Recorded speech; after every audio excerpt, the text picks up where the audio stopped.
Here's how to send PDF in Messenger. So in this video, I'm going to exactly show you how you can send a PDF file in Messenger while using a Android or iPhone. So make sure you watch this video till the end to exactly know what to do. First of all, here as you can see, I'm on Messenger and I cannot directly send a PDF file. So what you have to do is just go to Google Drive, or if you got Google Docs, they both are same.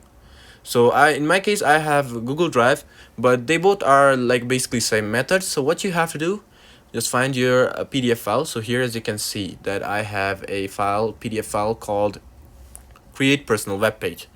If I press on it, here as you can see, this is a whole PDF file.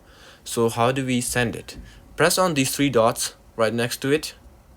Once you press on it, scroll down until you see make a copy option. So just press on the make a copy option. Once you press on it, here as you can see, it created a copy just because we need another copy of it.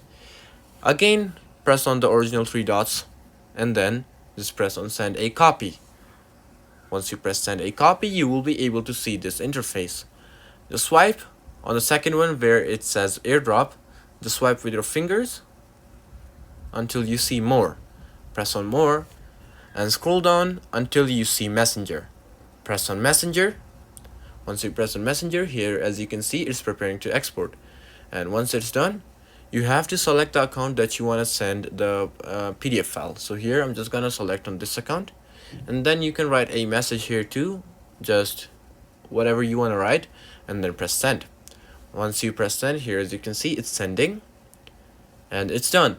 So if we go to Messenger now, and here as you can see that it's a PDF file, if I open it, here as you can see, I've successfully sent a PDF file in Messenger. This method works for both iPhone and Android. So yeah, I hope this video helped you out. Leave a like, drop a comment, and subscribe to this channel. Until then, goodbye and peace out.